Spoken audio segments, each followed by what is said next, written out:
Talk to me about the dynamics of inmates having sex with each other and like homosexuality and like kind of how that whole thing goes. Very rarely did you go on a wing and see.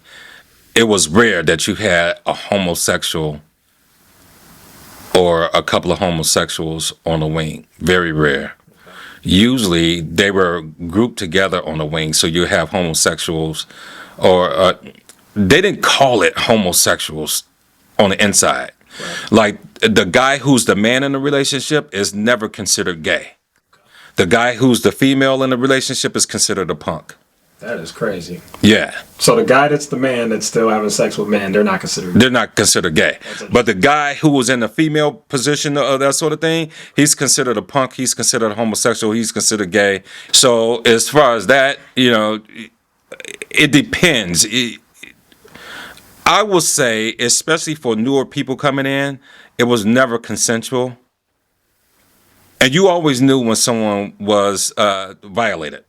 I would call that. There were rapes, flesh violations that happened in prison or in Cook County Jail. We call a person get violated. Nowadays they call it you got took, and then sometimes sometimes it be part of your punishment. You do something to somebody, they say, hey, look, all right, you two, y'all go in there, take his candy, and that means go. Where did he take your candy from? I don't know. But I thought it was funny when I heard it. But when I found out what they did, I was like, whoa. And then the fact that they used that terminology became even funnier. Yeah. So I don't know. Take his candy, man. But anyway, yeah, guys get all the time. And you always knew who got violated in terms of sexually violated. Because when you come around and do your count, they won't even look at you. They're just different after that experience. Very different. Dignity is gone. They don't have that same aggression that they had. Their confidence is just gone. They don't even look at you. When you look at them eye to eye, their eyes drop down like this, or their eyes go to the side like that. So you always knew who got violated. Do the police do anything to try and stop that? Or do they just let it happen? If you tell, you dead. If you tell, you dead. I don't think it ever happened on my tiers, at least not where I could see. But if you told on anybody, you're dead. And you can't just get off the prison. You can't just get off that wing. And I mean, these guys have a communication system. They write kites and they give it to whoever's doing the lunch work or whoever's passing out books or whatever the case is. And those guys, they take those, they call them kites, but it's really a letter, probably written in code. And wherever that person is, they send this kite to a person who's over there, whoever's the overseer over that particular wing. They call them 1C, 2C, 3C is the first in charge, 3C is third in charge, whatever the case was. But whoever was the person in charge over that wing, and they tell them to hit that person. And so, you get a person way on the other side of the building who calls for another person to get stabbed, or something like that, or get beat up real bad. Yeah. Yeah, that's great. It's like the worst thing that could ever happen to someone. Is going to jail. Is going to a county or a state lockup. Okay. It's like the worst thing that could ever happen. Because that's not just your only danger. There's another danger because there's so much pornography, magazines and things like that, it alters your thinking. There's so much profanity. There's so much, everybody's running a con. Violence. Oh yeah, that's definitely violence. So it really alters your thinking. Being in that environment, it alters you as a worker in that environment as well as it alters a person who's in that environment. You learn how to be a very good criminal because that's all they talk about is how to do what they got caught doing better so that they don't get caught. Yep. Yeah. A lot of your really good armed robbery rings, a lot of your really good your carjacking rings and your smash and grab rings, a lot of those guys were trained by someone who either went to jail for it and came out, or they were all in jail together and they just drilled every day on how to get good at it and how to be successful at it and not get caught. Actually, there's a movie called Heat with Robert De Niro, Al Pacino.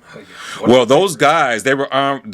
That's one of my favorites. But those guys were armed robbers, and they used to drill. They used to drill in prison before they got out and started running those we call them stains or hitting a lick or whatever the case was. But they before they start going out there and running those type of things, running those type of crimes, they would drill for it. Another thing that you should know is that if there's anybody who knows martial arts, that person is in charge of teaching everyone in the gang martial arts.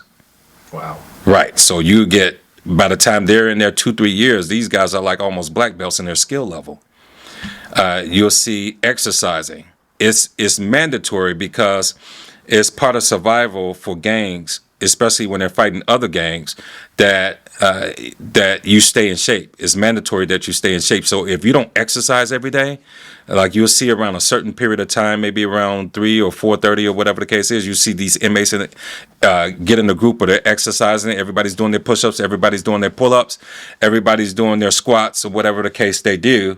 They exercise together as a group sometimes. You see different pockets of groups get off and they exercise, but it was mandatory that you stayed in fighting shape. Yeah. Interesting, right? That is very interesting. That is a completely different way of life than what Oh, yeah. people who are free have access to. So, It's regimented. It's just that there are criminals in charge. yeah. Yeah. So, in terms of doing this, do you have any regrets? Do you wish that you never did this? Do you think that those experiences and what you saw in the Cook County Jail changed you as a person? All right, so because I grew up in the projects and I saw people killed right in front of me, I saw very bad fights. And we had to deal with shootings all the time, with shootings happening while we were outside and things like that. As children, I kind of grew up in that environment. So I guess the only thing that it probably did was I had a break from that. I had a small break from that environment for maybe about 10 years, and then to go back in that environment, I guess it desensitized me toward. I was already desensitized toward people dying in front of me, so it wasn't horrible for me. I think I was maybe 6, 7 years old when I saw this guy get shot right in front. 8 years old, I saw this guy get shot, and he got shot in the head, and 2 different colored bloods were coming out of his head. There was blue, and then there was red, and I guess the red was oxygenated. And but yeah, he died right in front of me, and seeing all sorts of horrible things, like people just do off the wall things, push people out of a window, or throw a washing machine out the window and it ends up killing somebody when it lands, or elevators falling with people inside because the Chicago Housing Authority didn't take care of the elevator. So I saw things like that. I think that probably the thing that was dangerous for me on the inside was that they were always cooking their stuff. So they were always starting fires, and it messed with me in terms of asthma. And they were always these guys always had like diseases like tuberculosis or, AIDS or hepatitis or something like that. I think a plumber ended up coming on a wing and just to do plumbing, to unstop a toilet, end up catching hepatitis or something like that. It was something crazy. So, yeah, isn't that something? Yeah. So it was stuff like that. Very bizarre. So I guess it changed me in respects toward understanding the game, that I got a really good schooling on the games that people play and some of the ways that they come at you where they're really not genuine. And it helped me to see through a lot of relationships where the people didn't mean me well. So I guess it changed me from that standpoint. But it also changed me from a church standpoint, from prison ministry. Like, I will never do a prison ministry. Like, never. When I left there, I vowed that I was never going back under any circumstances. I couldn't take it.